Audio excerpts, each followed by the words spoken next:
The McAlvany Weekly Commentary, covering monetary, economic, and geopolitical news events.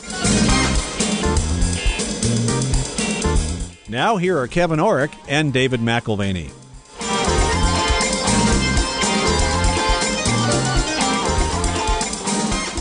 Welcome to the McAlvany Weekly Commentary. I'm Kevin Orrick, and today we have a very special and important show for you.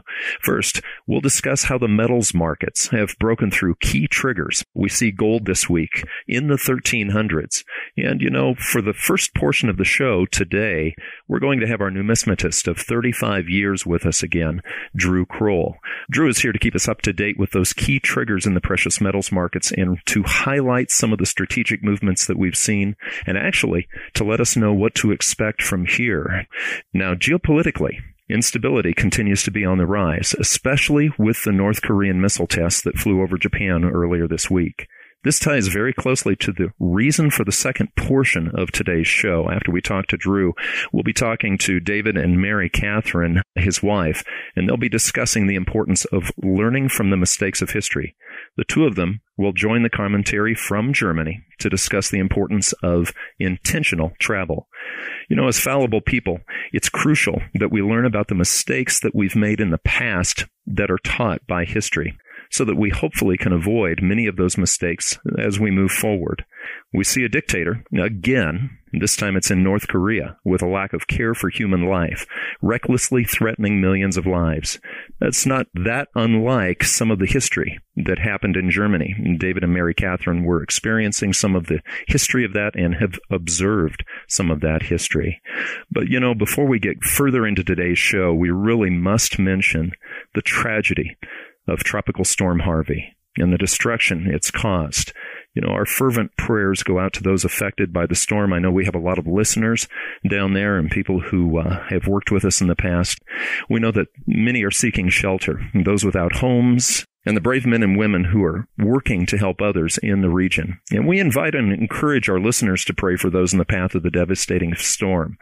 Drew, you were on your way this week to buy product, to get some of the coins that we work with here. You were on your way down to Houston before this tragedy happened. Kevin, I was. And as you can imagine, all those plans have been put on hold. And I know that by now our listeners are not surprised by some of these updated numbers, but I thought that they were worth repeating. I heard this morning that there's been over 56,000 911 calls that have been answered and responded to. I mean, just the scope of that. 20,000 people have been rescued either from their homes or neighborhoods and relocated by first responders there. And in fact, Kevin, they've got 7,000 people currently living in the convention center just for shelter. There are relief organizations coming from everywhere arriving to help feed this group of people. They've committed to stay afterwards.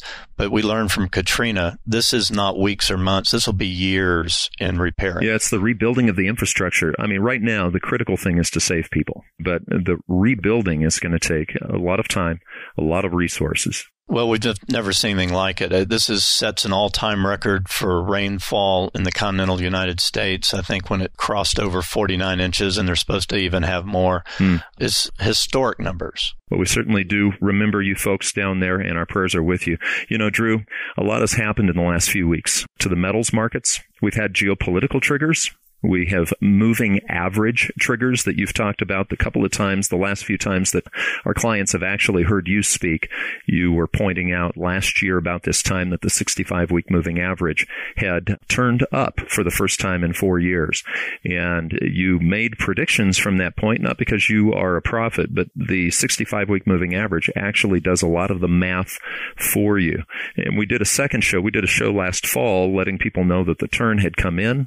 Then you wanted to come back this spring. And again, you said that again. For those who want to hear those two reports, give us a call. We can send you those if you want to go back and check our work. But Drew, the 65-week moving average continues to move. Gold has broken out into the 1300s. And actually, no one really at this office watches that more closely than you, because you have to take in inventory and you have to be able to give good advice. So give us some of your thoughts right now. Kevin, it's really important as you look at gold as an investment, you really want to make as wise a timing choice as you can. I mean, it certainly feels better to buy gold when it's less expensive than when it's more expensive. And certainly for our psychology, it's important. But let's just regroup. Let's just go back a little ways and just see what the performance of some of these markets have been. If we go back to the beginning of 2016, which is, roughly 20 months ago, gold has risen almost 26%. During that same time, silver has outperformed gold even. It's up between 30 and 31%. And the thing that I'd like to point out is something that is working in the opposite direction is the U.S. dollar. Oh, the dollar's been plunging. In fact, I think I read this morning from our friend Bill King that it is hitting a 32-month low. So contrary to what a lot of people thought, when Trump came into office, there was a thought that the dollar was going to just go through the roof relative to other currencies. That really has not happened. It hasn't happened at all. Over that same period of time, the dollar's down 7%. It rose a little bit from there. But if we just look at the last 8 months, Kevin, and we look at the dollar's performance, it's actually down 10.5% over just those 8 months. And during that same period of time, gold has been up 17%. So that's quite a difference. Silver's been up 12%. So we're really seeing the inverse relationship between gold and the dollar. Let me just mention something too, Drew, because a lot of times when a person says, well, what do you mean by the dollar being down? The dollar's down relative to other currencies. That's right. It may actually be down more relative to, say, inflation. And we were talking about it before. A lot of people think we don't have inflation because that's what the Federal Reserve would like you to think right now. They talk about not meeting their 2% target. Well, obviously they don't buy insurance. Obviously, they don't buy food. Okay, obviously, they don't buy the things we do. We know there's inflation. Well, they certainly don't have children in college. But take all that out of the equation. The inflation that we've experienced, inflation always has a place where it hides. I remember when you'd get a cold and somebody would say, oh, well, it's nesting there. You've got that cold there. Well, inflation, we've seen inflation in real estate in the past. We've seen inflation in tech stocks in the past. But right now, we're really seeing it in the overall financial markets. I mean, with the Dow hitting all-time highs, that is printed money. That's not growth in the economy that's causing that. Gold is counteracting that inflation, strangely enough, even without us seeing the dollar necessarily well, it's certainly collapse. Exposing it. Yeah. And so what we're talking about is money will find a place to be.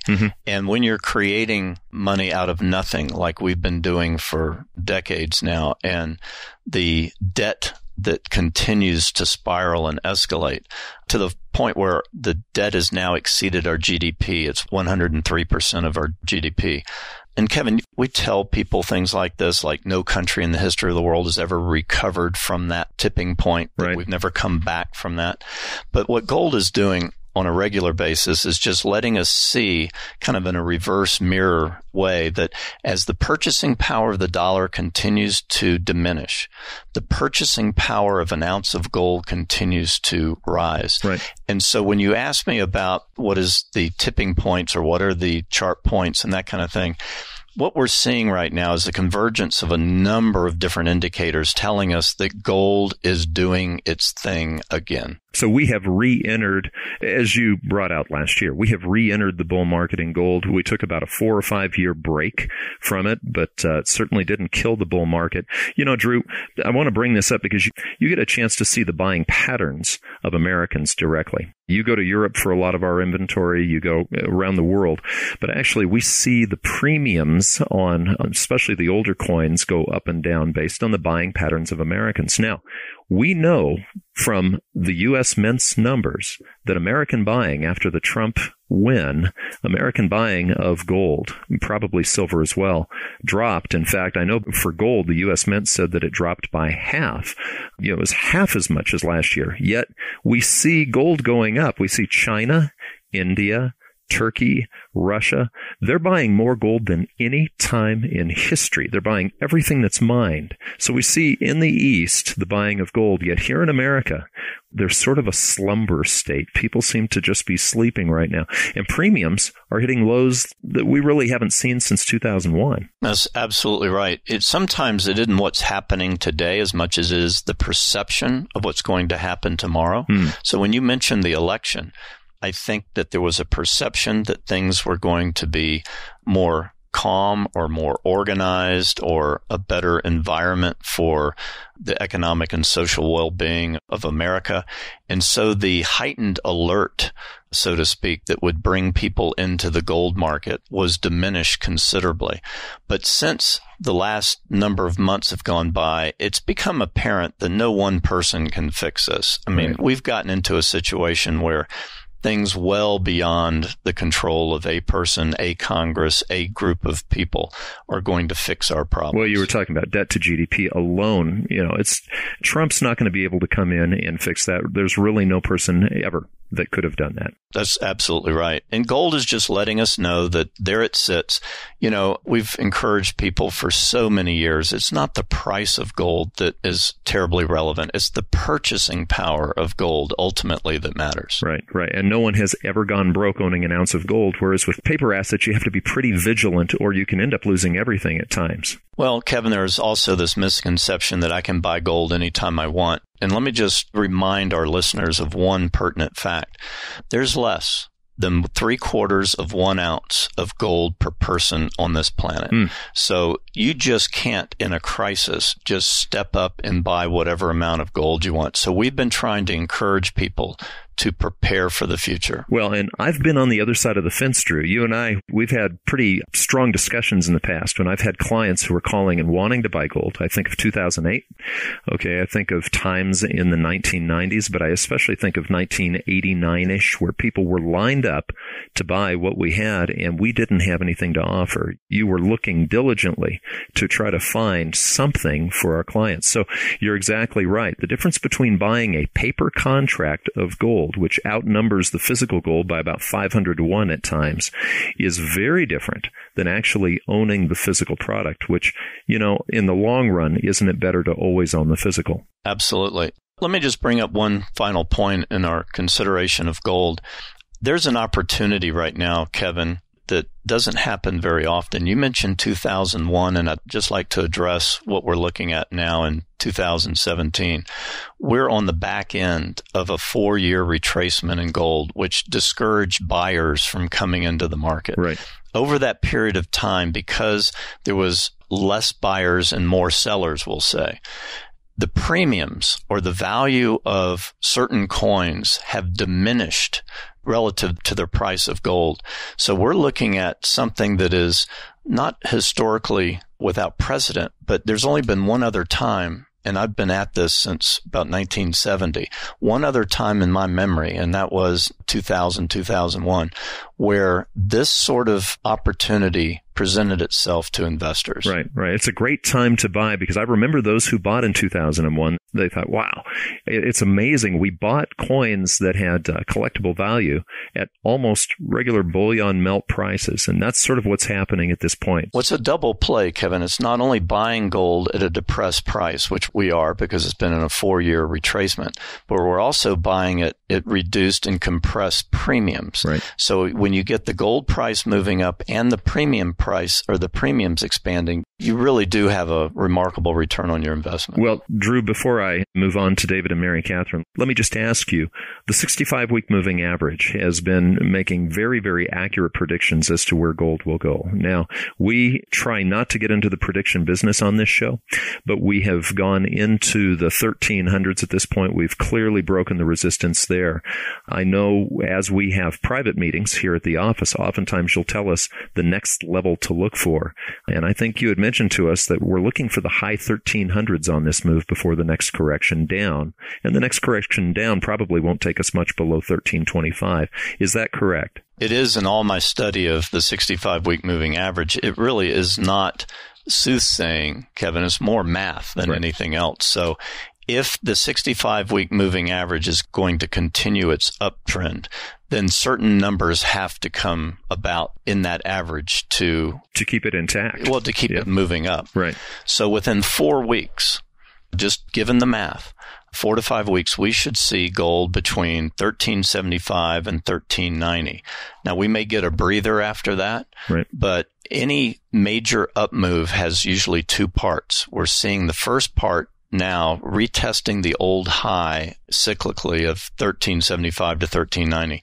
The second thrust in this particular gold move will take us to new highs, maybe the 1450, 1475 area, something north of 1390. Right. And you say new highs, we're talking about from the short run. In the long run, you expect cyclical highs. Exactly. Mm-hmm. But so going further than the cyclical, you are also one of those who believes that we'll take out the old high, which was over 1900 at some point. Yes. Once the 65-week moving average turned back up for the first time in over 4 years, right, it was a dead giveaway that it was going to go set new highs. I'm just giving you some interim numbers to be looking for, but ultimately the old high of 1930 will be taken out. Well, thank you for the update, Drew. We'll continue to bring you on at various points so that we can discuss the gold market directly. Now we go to Germany, where David McAlvany invites his wife to discuss intentional life as a family. David and his family are in Germany. They're there for the 500-year anniversary of Martin Luther and the Reformation. There, they talk about the critical importance of looking at the past and learning from it. We see around the world today a desire to disengage with history. We're seeing the destruction of monuments, statues of the past evils. Instead of confronting them, what we're doing is we're just turning away from them. And we need to be learning the key lessons from them and actually probably not tearing them down so that we can continue to discuss the true history and what we're proud of and what we're ashamed of. We go there now. Last week and this week, these are different kinds of commentaries. We were in Germany. We still are in Germany. A part of what we try to do with the commentary each week is create context and have context. This is the first time I've invited you, Mary Catherine, to be a guest on the commentary. And I'm excited to discuss with you kind of what we've been doing, where we've been, and how this fits in for us. Purposeful travel might be the category. Maybe it fits more broadly into what we discuss as sort of an intentional life as a family. Let's dive in on that. You curated this trip. So from beginning to end, what were some of the ideas you had in mind? I think of this sort of reflecting back to a time when you were working at the Santa Monica Museum of Art, looking at art curatorial work as a potential lifelong endeavor. And this was a trip that you curated and an experience, a set of experiences that you helped curate for our family. Tell us a little bit about that. Well, thanks for having me, Dave. This is quite the experience. I'm passionate about curation. I'm passionate about history. I always have been.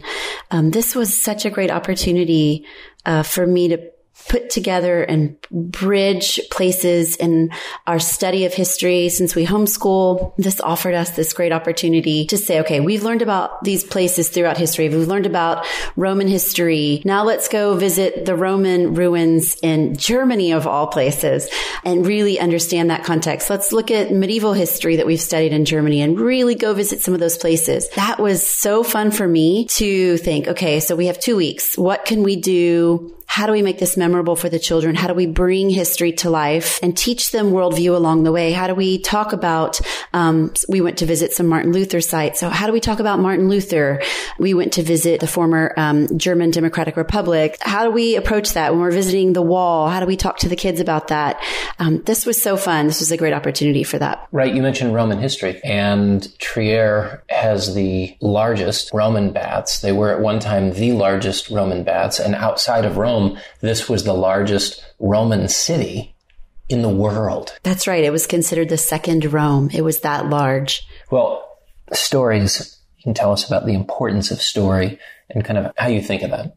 I studied philosophy in college, and one of the philosophers I was very interested in was named Paul Ricoeur. He's a French philosopher, and he talked a lot about story and how story is a community event. I think about how oral traditions, how we pass down stories, and how about the Jewish people have always been a people of the book, a people of the story, a people of the passed down word, and how important that has been to their culture to preserve individual stories. And I think the same applies to us today. Our stories are communal in that we need other people to help us tell our stories. We tell our stories to our children so that when we're older, they help us tell our own stories back to us. Let's say we forget them or we need their help to tell those stories to others. It becomes a part of identity. It becomes a complete part of identity. It becomes a part of our family identity.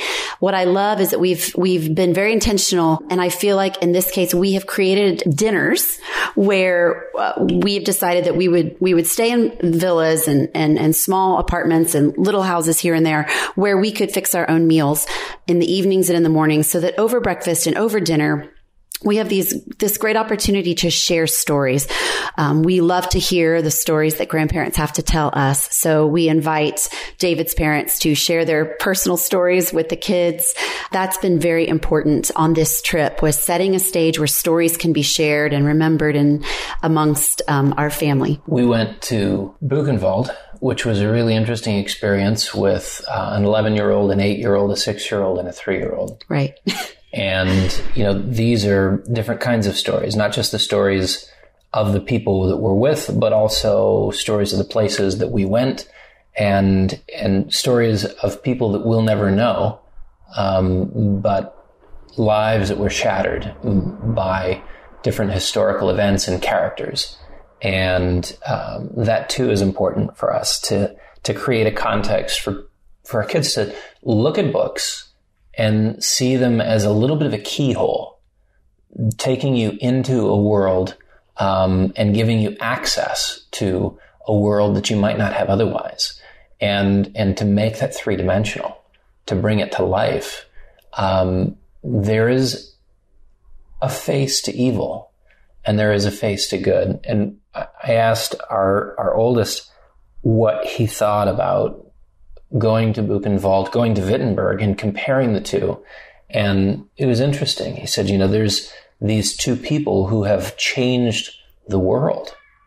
Luther changed the world. Hitler changed the world. Here we are 500 years later celebrating Luther's life, his contribution, far from a perfect individual. And I think all of our kids are very aware of our own imperfections, perhaps not so much theirs, but perhaps theirs too, and realize that none of us are perfect. But we can learn. We can learn from the things that people do right. We can learn from their mistakes. And it's an imperative for us to learn from the lives of Luther, the lives of Hitler, the lives of people who've gone before us, and sort out the good and the bad. There's lasting effects. We see some of those effects. It's interesting. We also had conversations on this trip about what it means to forget and what it means to erase chapters in history, and how sometimes it's easier for people to set aside something that's difficult or that they don't like and pretend that it never happened, it doesn't exist, whether it's their own personal story or even a national narrative. And there's controversy here about some statues that we went to and looked at, Marx and Engels, and they may take them down in the next few years. And this was a really interesting conversation because, for us, we want to learn from history so that we don't repeat it, borrowing from Santayana. There's certain aspects of history we do not want to repeat, and it's very important that we do learn from the mistakes that have been made. And yet there's something that's kind of neat and tidy about that approach to history, which says, if we don't like it, if it's offensive, let's get rid of it, versus let's have a dialogue about it. Let's discuss it. Let's tear it to pieces. Buchenwald was not easy. In thinking and preparing to take the children there, I had the two older children who are 11 and 8. I had them read Corrie ten Boom's A Hiding Place. I had Declan read that one. And Dashiell read a firsthand account. I can't remember the man's name, but it was a firsthand account written for children called I Survived the Nazi Death Camps. And it was written for upper elementary and middle school age. And I really wanted them to have that because it is such a dark and solemn experience to walk into a concentration camp and realize what happened there, the depths of evil that humans can create. So really, I wasn't sure how much Tess and Davin were going to get out of it because they're so young, but I really wanted to touch the hearts of my older boys because they're at the age where their hearts are open in that way. And I started with books because books are so powerful. And then being there, Declan, we're walking around and he says, Mom, why do they even have to have places like this? Why do they have places like this? And I said, well, I know it's hard to be here. I said, but it's so important to remember they have this here because there's so many people who died here that are nameless. We don't even have their names.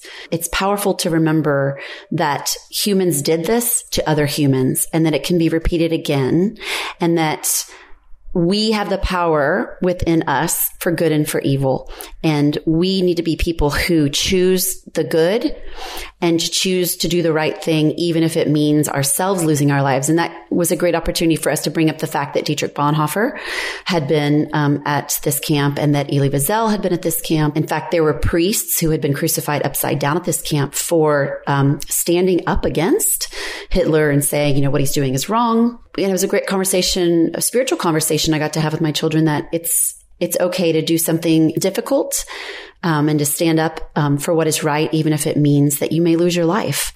That was hard and heavy, but it was a really good experience. It was interesting reading about the Engels and Marx statue, that there was this controversy that you should get your picture there soon because it might be torn down.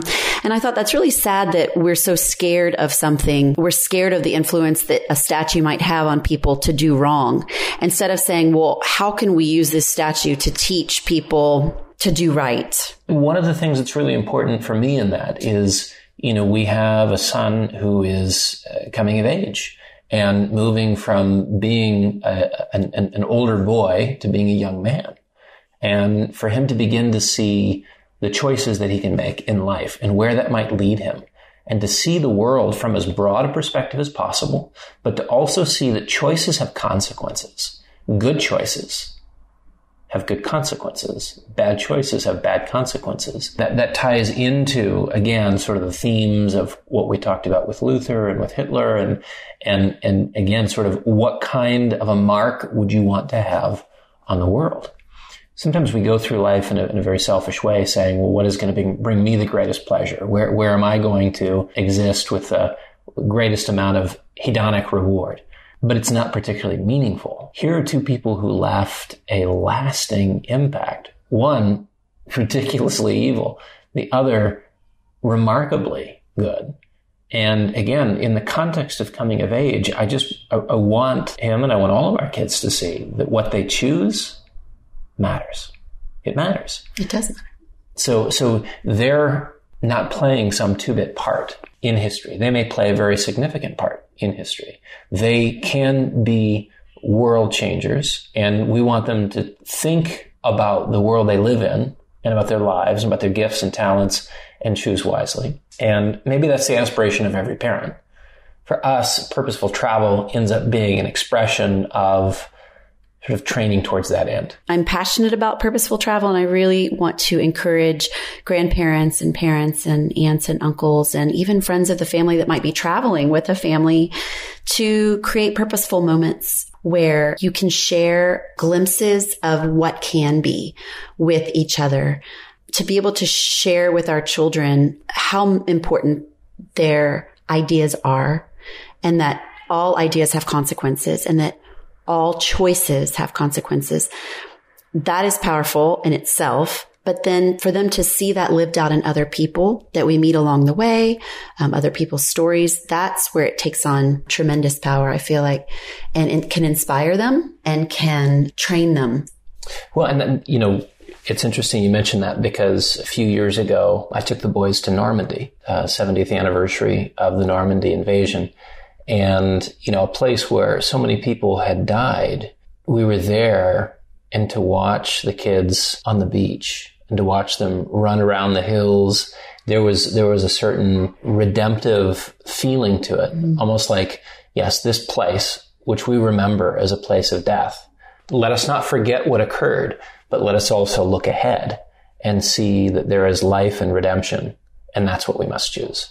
And they perfectly embody that. They perfectly embody that. There's an innocence and a joy, and we certainly want them to appreciate the past, but boldly and with vision look at something that in their future is better and different. So art is something that's always been of interest to you. You want to say? Well, I thought about doing a PhD in art history. And when I began to think about what would I do my PhD on, what would I write on, and what would I do an actual exhibit on, I would be the curator for the exhibit. And what would that exhibit be? What would the theme be?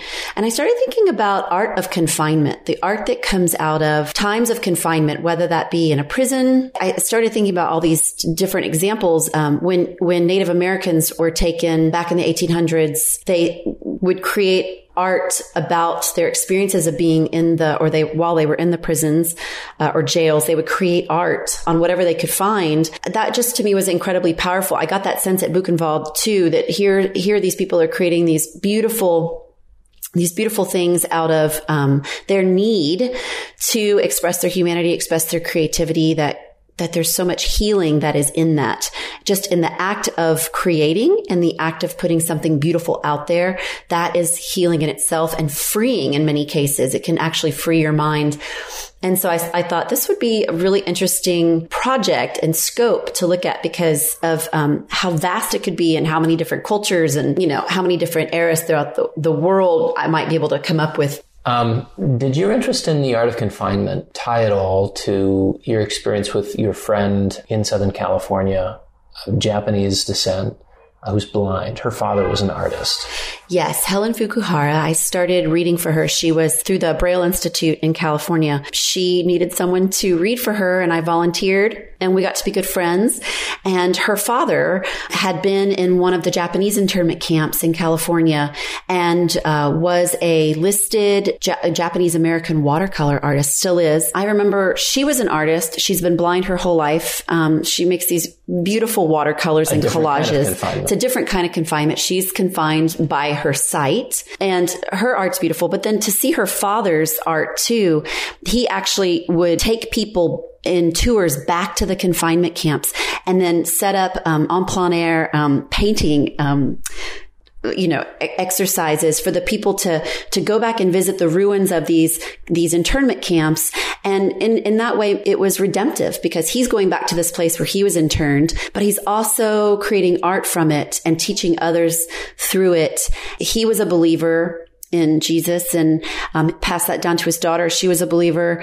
And so just to see that forgiveness that he experienced towards those who put him into the internment camp, but also that, he wanted to make sure it didn't happen again, but then also to see the art that can come out of it. It was really inspiring to me in my early 20s. We traveled through Weimar, being in the gold business for almost 50 years. One of the stories that I was raised with was the tragedy in the currency world between 1919 and 1924, where after the Treaty of Versailles, the Germans were not able to borrow from the international community. They distributed as many bonds as they could, borrowed as much as they could from their own people. And when that was done, and they were forced to print money, the consequences of that money printing, 1919 to 1924, ended up being catastrophic, not only for the Germans, but ultimately setting the stage for a real resentment of the rest of the world and a desire to reassert and see reignited the old Germany. And you have sort of this appeal to nationalism and one of the earlier Reichs with the rise of the Third Reich.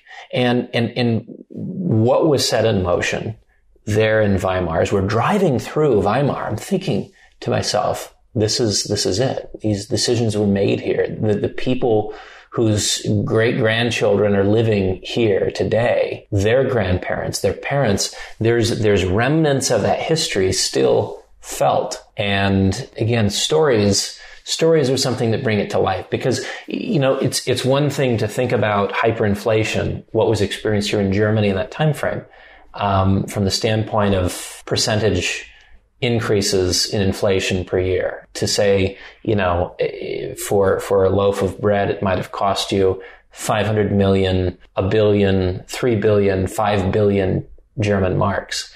That really doesn't mean much, honestly, but to encounter people and to know their stories and what their life was like in the midst of that, having to remortgage a house 3 times, having a debt that was owed to them of 100,000 marks, a real large debt in 1918, where they were the community banker, and have that debt paid off with a chicken. I mean, those kinds of stories, again, sort of bring history to life. And that's, for us, I think, what the curatorial process is in the midst of travel, is to say, where do we engage history? Are these dry bones? Are these dry words on a page? Or do they come to life with place, with people, with their own personal experiences? Well, I think it begins with inquisitiveness. You don't have to have a PhD in history to make a place come to life for your children or for your grandchildren or for your nieces and nephews. I started thinking about, people listening to this program might think, well, I just want to go on vacation and just go sit on the beach in Florida and just relax. This was not a relaxing vacation. Yeah, this was not a relaxing vacation. This was definitely a trip. It was a tour. I would say it's a tour.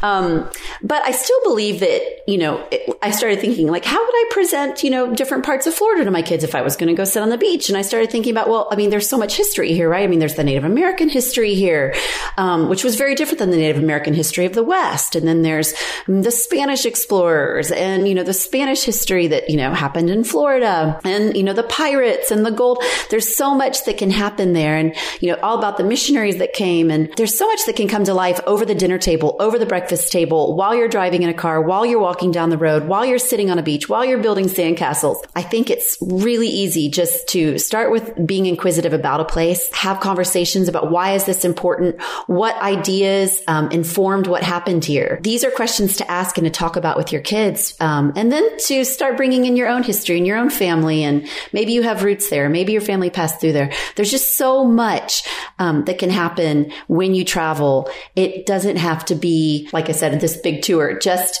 start with being inquisitive and enjoy it. What actually inspired the trip originally was just coming for the 500-year anniversary of Luther. My mom and I read a book on Luther, and it was a fabulous book. It kind of looked at the political history and what was changing in the time frame and why Germany wanted to push back against the Holy Roman Empire. Fascinating to see that reflected in some of the presentations that we saw on Luther, where almost everyone has tried to borrow Luther and use them for a particular purpose. Even the Third Reich used him as sort of this person who said, look, here's a German nationalist. And here's someone but everybody borrowed him. Everybody said, hey, he's our guy. And sort of tried to define him and weave him into their history as a legitimizer of their history. Is there anything that surprised you? We came here for Luther. Is there anything that you learned that was unique, different than you might have expected? I think that was the most interesting, is how people used him for their own propaganda. It's a little frightening, actually, if you think about just living your life and then, hundreds of years later, someone decides to use your life for their own propaganda. It's actually a little frightening. By the way, Wartburg Castle is where Luther translated the New Testament into the German language in 11 weeks. Amazing.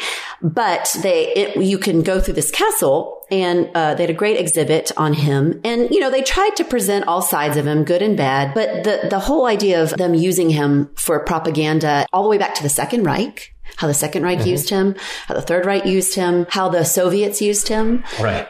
Fascinating how he could be used in so many different ways. That was eye-opening to me because I had not read anything about that. Right. So it's a little bit like hermeneutics applied to the life story of a person. Right. How do you interpret what this life represents, right, and borrow or steal for your own purposes. Right. So it's one of those things where it's important for me to walk with you and our kids through that and see that we need a careful reading of history. Yes. We need a careful reading of any of these things. We need to be very careful and make sure we actually get it.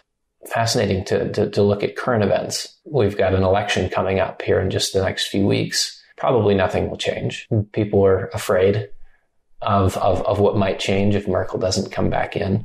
But we get to have that conversation tonight over dinner. But now it's with greater context. A woman who grew up in the DDR, the Democratic Deutsche Republic or Deutsche Democratic Republic, I forget which it is, and did her PhD in chemistry and grew up in the ranks. They have some appreciation, understanding for what the educational process was, what the culture was, how families existed in the DDR. In East Germany, and maybe what she has as a set of influences I'm not saying bad influences, but just life experience. But we get to have, again, a conversation about current German politics with a vast amount of historical context. And they'll always have that context from this point forward for the rest of their lives.